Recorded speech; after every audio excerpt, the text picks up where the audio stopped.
All right, we are here, the first official episode of the Sash Mailbag. Thank you for joining me on this first recording, Rob. It's obviously my first time being the host of a segment, and it's a pleasure to have your presence here on number one. Oh, it's nice to be a guest on the Sash for a change, Joel. I can just sit back and throw barbs at you and just let you try and steer the ship in the right direction. I've been steering many ships in my life for a long time, and none of them have hit their destination yet. So it's all about the journey, I think. Exactly. How are you feeling? You better? You're a bit croaky on Monday. I'm definitely better. I've had a few good nights sleep where I've gone to bed early and woken up pretty sweaty, which I feel like is a good thing. Like you sweat it out. Get it out. Get it out of my system. I'm almost 100%, but I reckon come Saturday, maybe even come Thursday night for tomorrow's show, but definitely come Saturday, my pipes will be ready to cheer on the boys. Yeah, lovely.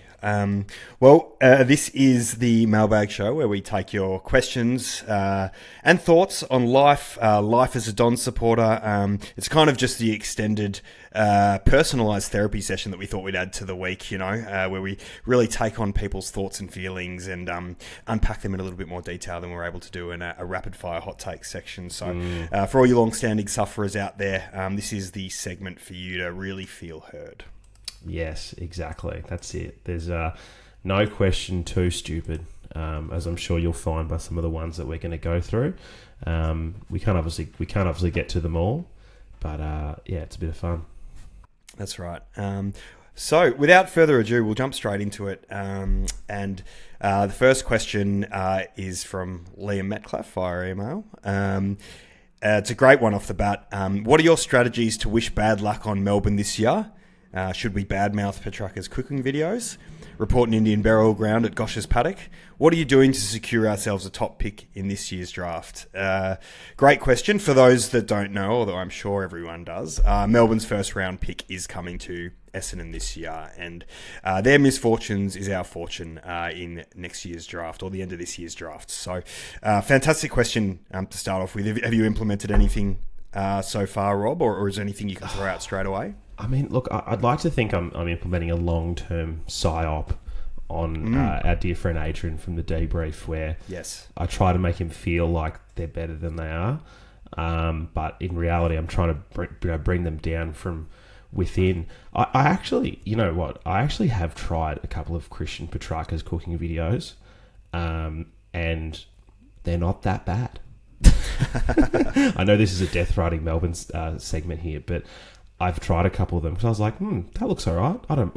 I enjoy cooking. I'm a modern man, and I've given it a go, and it was okay. But I don't know. Maybe I need to get down to the fence at Melbourne games and just be like, your taco recipe gave me salmonella track, and hopefully that rattles him, because he clearly likes cooking more than playing footy these days. Yeah, it could be like a Laverde thing though. Actually, if his cooking's not bad and you pump him up, he may start tipping more of his attention into cooking than he does with footy, like Lav does with Fortnite. And that could actually work in our favour if we pump up his tyres. Oh, that's a great idea. So maybe what we need to do is that if people need to start like fake profiles of like well-known celebrities and chefs and then organise to have Track come do a cooking video with you, but when he gets there, it's just an empty warehouse. And it's the night before a game, you lock the door and you just leave him in there for the night so he can't play. It's like, Track didn't show up to the game at the G. Then you let him out and it's okay. It's all above board. I think we just got to really just get his mind off footy and get his head in the fry pan as much as we can. Yeah, trouble at the D's. So I was thinking about this, and I actually don't think we need to do anything as supporters or anyone. Like, D's well placed to cook things themselves without any helping hands, like, let's not let their current existing culture fly under the radar. They're really pompous about that sometimes, and their chances constantly, since they won a flag that has an asterisk that doesn't actually count in a compromised season. But like, between a few lines from Joel Smith, Steve May belting a teammate, Clayton Oliver smacking a few side mirrors, or Petrarca's family begging him to leave the club, I actually think they've probably got it covered, and we don't have to do anything. Let the train wreck itself.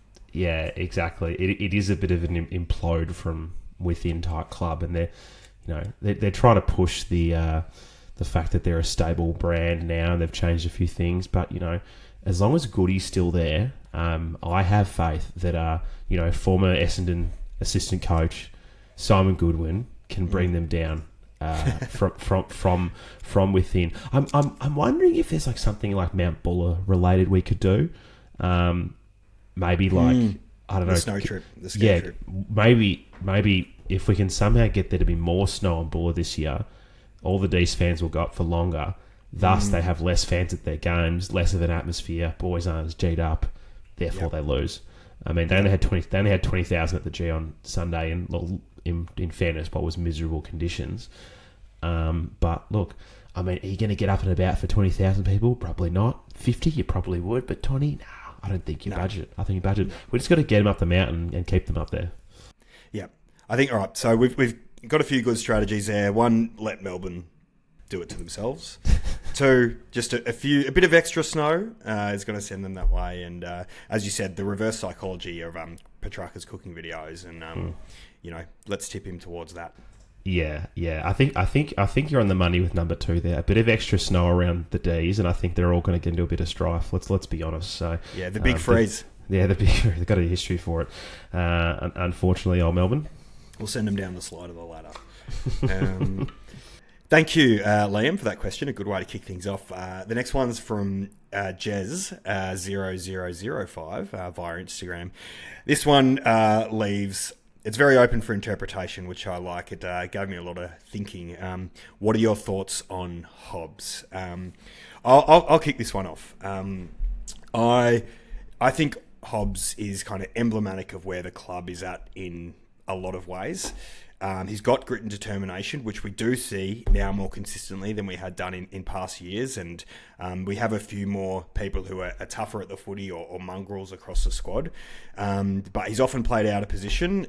He struggles with defensive positioning and then lets himself down with skill execution. And you could apply that to the majority of our team a lot of the time. And so I think Hobbs is quite emblematic of it. I had really high hopes for him when he first joined the club, and because of that sort of toughness and grit that he brought, I really felt like he could be a lead to this group. However, though, it really feels like he's at the back of the pack for our midfield. And, unless we do have a lot of injuries and he is able to get game time and kind of cement himself beyond the doubt of selectors so that he just has to be picked, I think his position in the team is a little bit null and void. And so it is a tough one. I could see him ending up at another club, and it's something that was discussed a bit last year. What are your thoughts on Hobbsy, Rob? Yeah, it's a hard one. Like, I think the issue for him is that he has struggled at being a flexible player in terms of position, because they've obviously tried him in a bit of a half-forward role. I mean, at very small times last season, he was quite close to goal. You could almost call him a forward pocket, and then when he has gotten through the midfield, like, he's looked okay. Like, obviously those pre-season games, getting a lot of hands on the ball, looking like he was getting involved. But, there's obviously a pecking order when it comes to playing in those positions, and it seems like there's quite a few guys ahead of him. And is he able to do enough in those other roles to justify his position? Because it's something Brad spoke about early on, and, it's a little bit obvious, is that you need lots of players who can be able to play in multiple positions. You'd love to have 5 Nick Martins who could play half back, half forward on a wing in the middle. But the reality is there's not a lot of those players. And I do think Hobbs' downfall is that he is a, on-baller. He's an inside mid, someone who follows the ball around, wins the hard contest and gets it out. But the problem for him is that there's probably 3, 4, maybe even 5 guys in the side who are better than him, because he's not going to be there in front of Caldwell. He's not going to be there in front of Parrish when he's fit, nor Durham, nor Merritt. And it even looks like Elijah Sardis is in front of him at the moment. So I'm in a similar boat to you, Joel. Like, I could see a future where Ben Hobbs is playing for another club. Obviously, I'd love him to stay, and you want him to work out. But he is someone who I could see there being a position where he is a surplus to requirements, and if he's got value, because he's still a young guy, people might come for him. But he just, I do love the hard nose to him. Like he's a real country footballer in the way he goes about it, and hopefully it happens. Hopefully we're wrong and he doesn't end up going somewhere else. But like you, I am fearful of that. Yeah, I agree. I love him as a player. I just think with the way that the club is structured and the line of midfielders before him, it's going to be hard. And I think if he went somewhere else, he could be a very successful midfielder as well. So I think in this instance, his trade value might be something that's actually worth us exploring to upgrade in an area that we are lacking. Maybe upgrade. There's plenty of footy clubs that are crying out for tough midfielders, but maybe can give up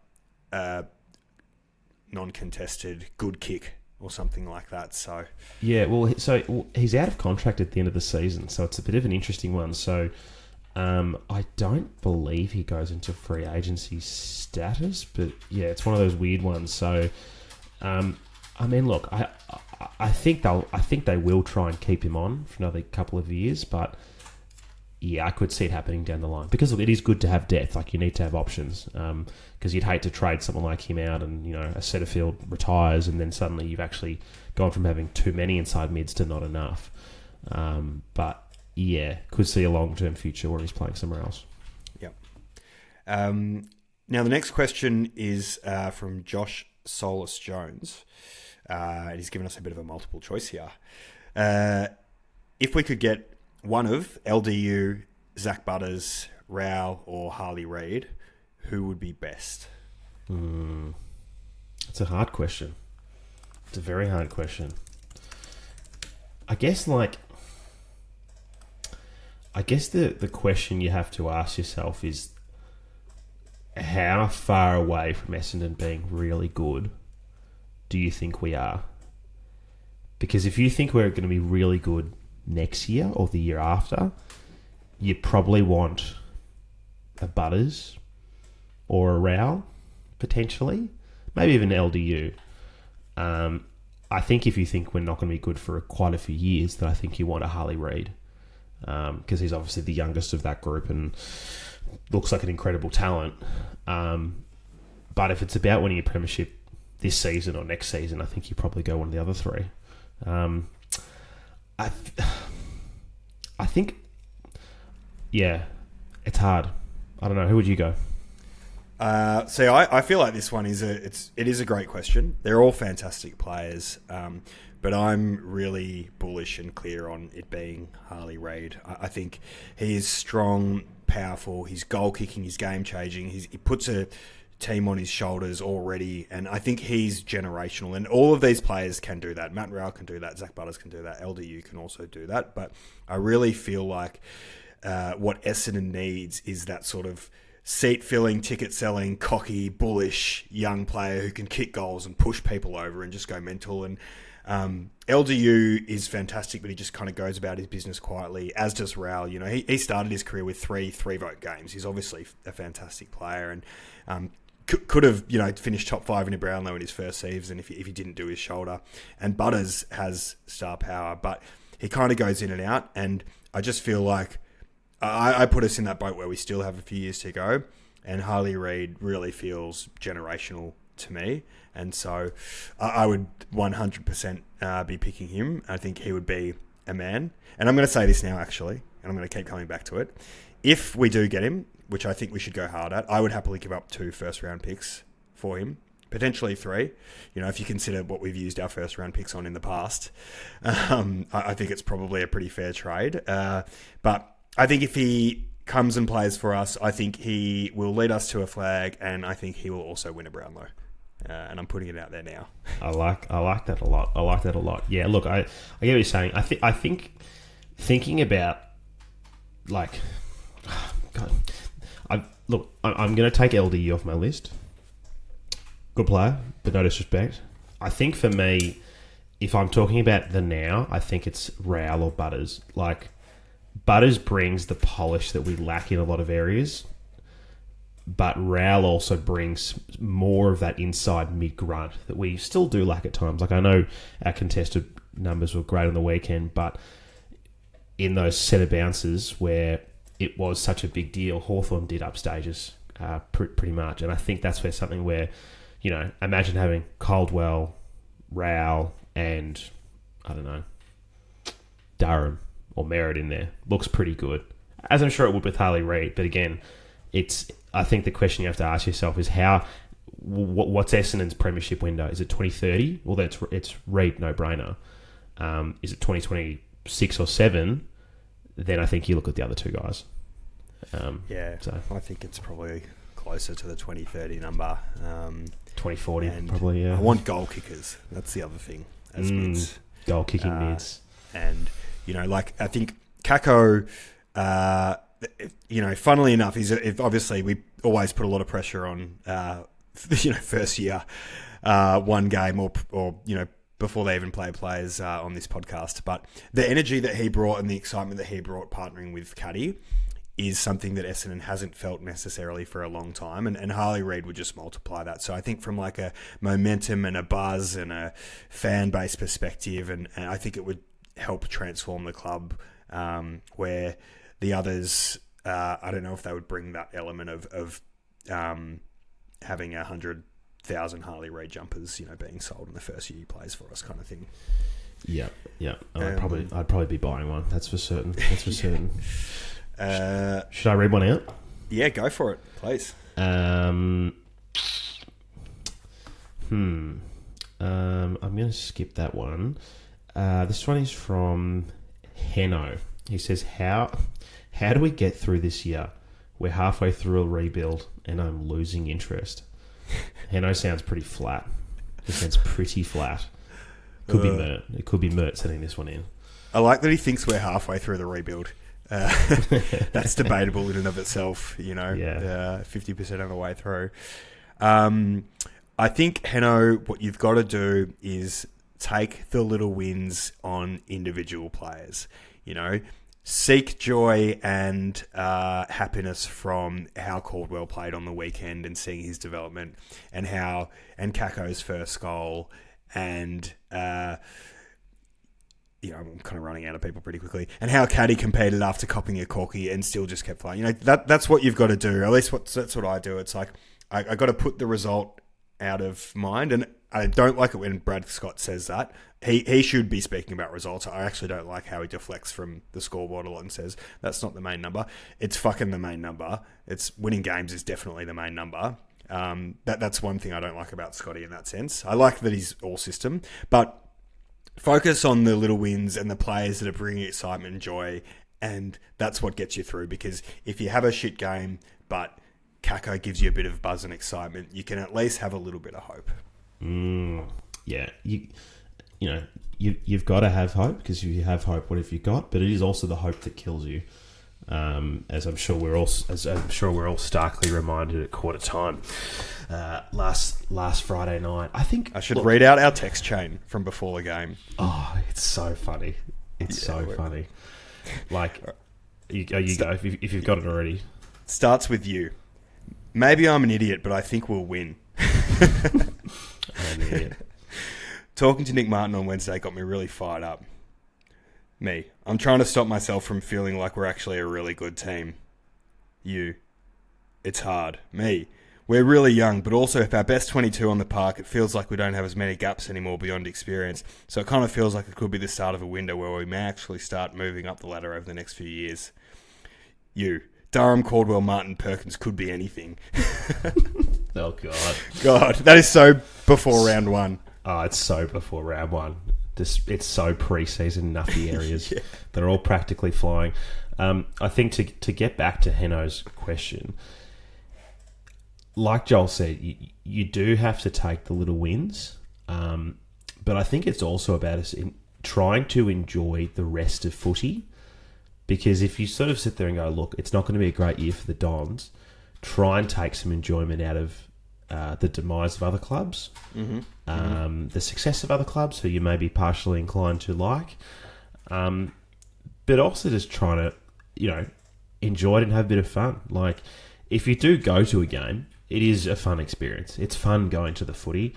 You can have a go with a few mates, you can go with your family, You have a couple of beers or a couple of pies or go for a kick out the front, whatever it is. You can enjoy yourself, and you've just got to try and stop getting too emotional, which is easier said than done, because I have done that many times where I'm like, I'm going to be really, really civil at this game, and it'll be quiet, and then 5 minutes in, I'm screaming ball at the top of my lungs. So just going to try and find the enjoyment where you can, and who knows, maybe we're always rebuilding. Maybe the rebuild never ends. That is life. It is a never-ending rebuild. Yeah, constant mid-table crisis.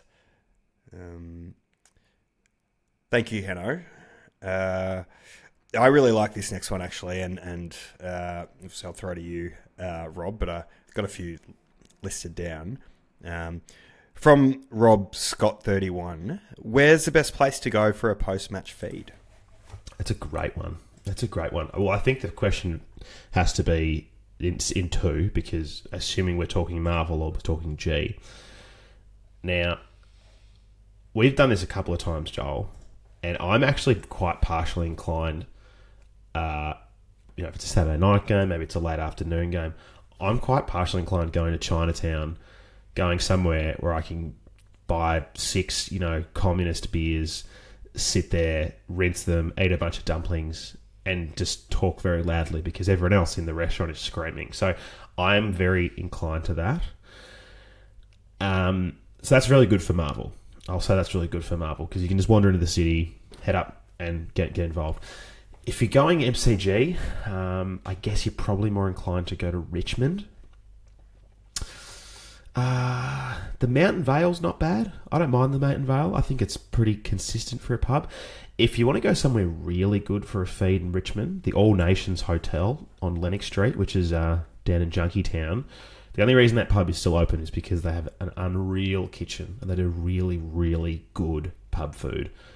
You wouldn't stay open across the road from the Needle Exchange if you weren't doing something right, and their kitchen is unreal. So if you're looking for pub feeds, that's my hot tip. I think they're probably the ones I go to. I mean, I used to go to, do you remember Beer and Burger Lounge on Swan Street? That used to be okay back in the day. And I mean, there's a couple of pizza joints on Swan Street, but I feel like every fucking 6 months that they turn over those restaurants on Swan Street, so it's hard to remember who's staying around, They used to go to Richmond Kebab a lot. Obviously you need some late night options post night match, particularly if you stop for a few sherbets on the way because you've had a win or a loss and you need some commiserations. I love dumplings on Bridge Road. Actually, I think their sweet and sour eggplant is delicious, or special braised eggplant sometimes can also be called, and the dumplings are really good.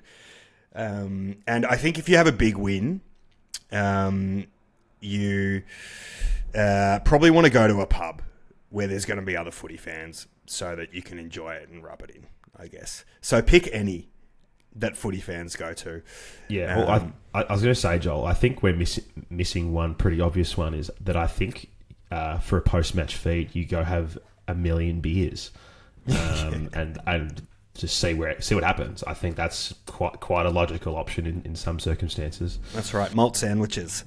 The recommendations I've got for the city obviously depends on the time of game. Chinatown was, again, it's one of those ones where you can pick a million places, but if it's a late night game, you can go up to the other end of Burke, I think it is, and go to Butcher's Diner, late night burger shop. I think they're open till 3. Stalactites. Obviously, if you're interested in a Suva, it'll get you till about 3 a.m. Or a punch on. That's always good. Yeah, that's right. You're often going to get some action there as well too.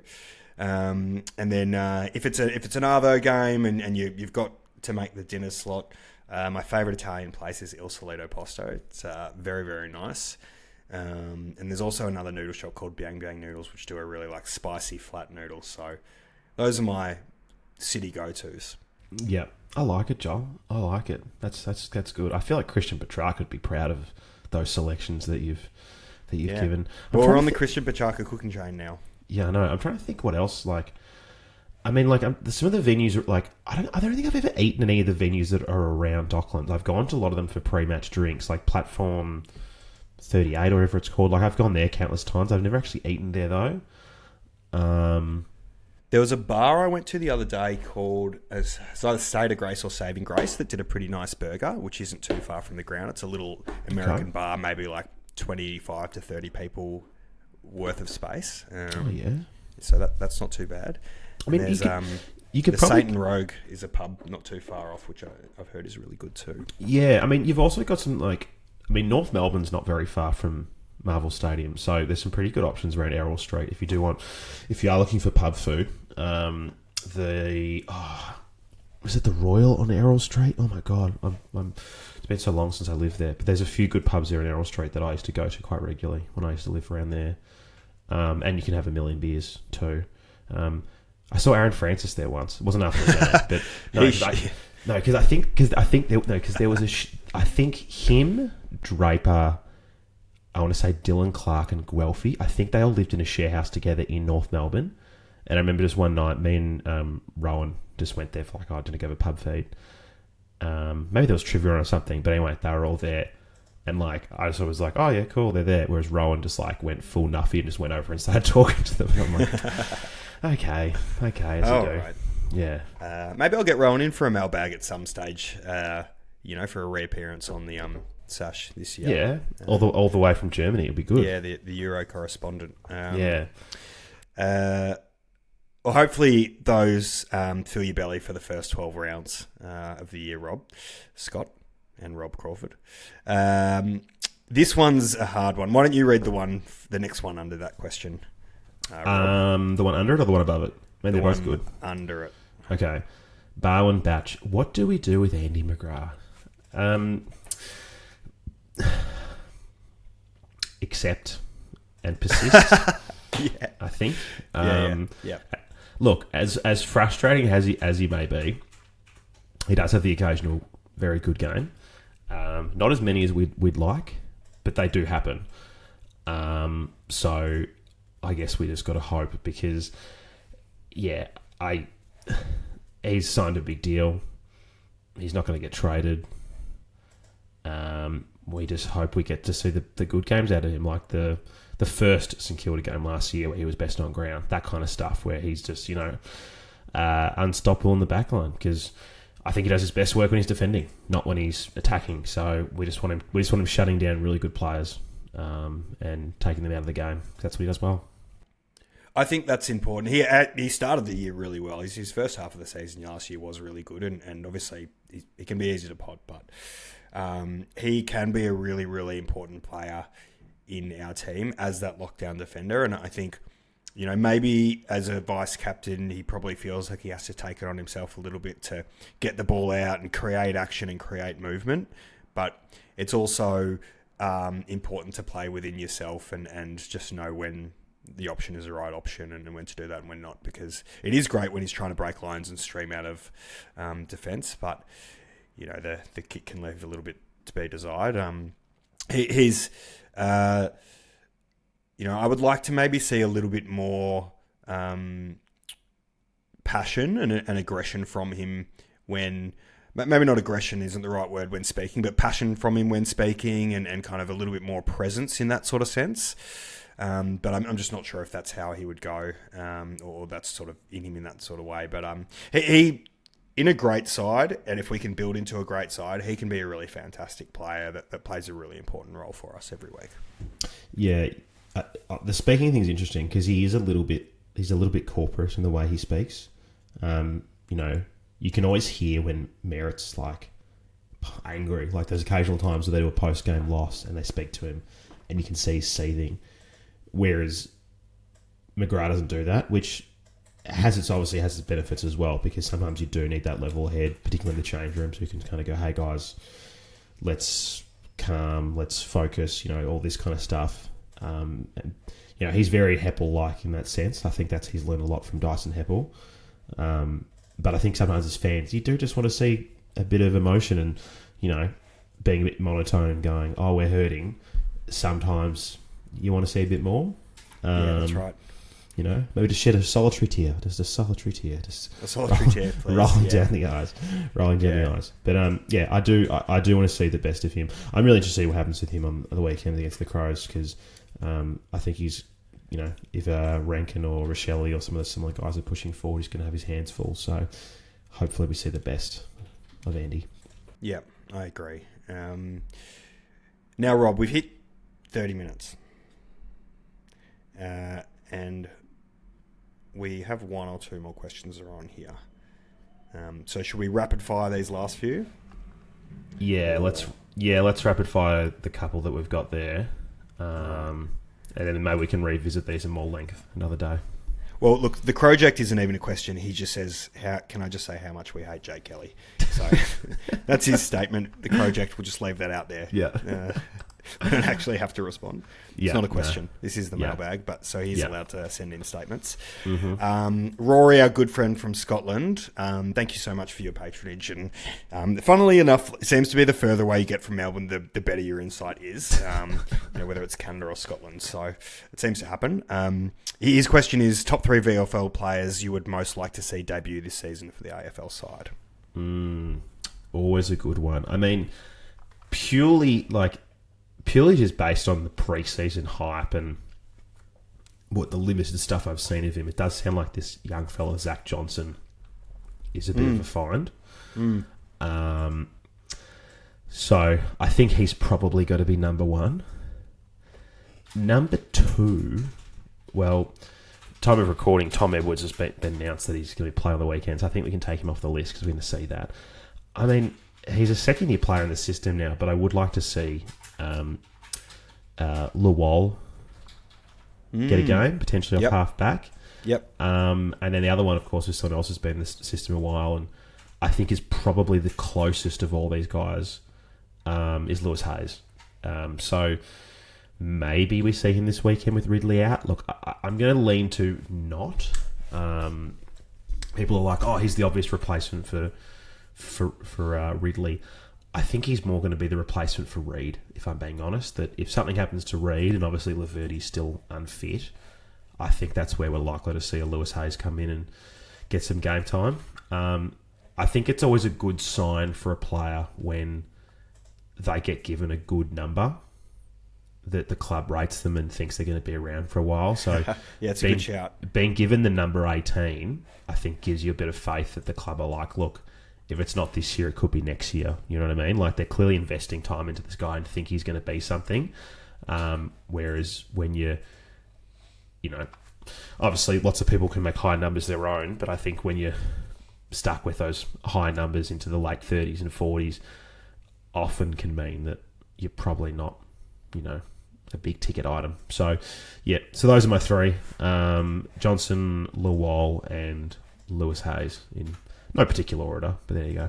What about you? I think the change I'd make is seeing Sardell Hawley. And I think there's a very realistic chance if the Dylan Shield to halfback experiment doesn't get what we want out of it. Obviously they're going to persist with that for a little bit of time, but I think there's probably a good chance in the first 6 to 8 weeks that we might see him play if we're not getting the efficiency off halfback that we want. He seems, in the little I've seen, that those sort of dinky little kicks and sort of angle kicks that go 15, 20 metres but need to hit the target because they're biting off a little bit, he seems to be able to make those and then run on further for a handball. So I think he's probably the one I would add. I'm very excited to be seeing Edwards playing as well. Yeah, so it's what a meteoric rise, and that's where Essendon find people from, not the regular draft, so maybe this is another one. Exactly, yeah. If only we could stop the regular draft and just have mid-season drafts every year, and we'd be the best club in the comp. So. Yeah, that's right. Well, Rob, what are your thoughts? I think you've done some live feedback. I think you've done well, Joel. I think you've steered this ship through the dangerous seas that are the mailbag. I did obviously pick the questions out for you, so some of the really rogue ones I didn't even put in there. So the next step for you is you're going to be cherry picking these out of social media for me. Taking out all the, dodgy stuff that people write in. But look, I think you've done well for mailbag number 1. We obviously had to push it back by a week because we had to talk about something last week after no game. But hopefully everyone's enjoying this bit of extra content wherever you're watching or listening. And yeah, great stuff. Great stuff. Well, thanks for being here, Rob. I'll make sure I go back and watch the tape and analyse it thoroughly to ensure that any minor adjustments are being made, and that, as I said, don't look at the scoreboard. We just want to know that we're improving each round. So, thanks for joining me, and go the Dons. Go Plains.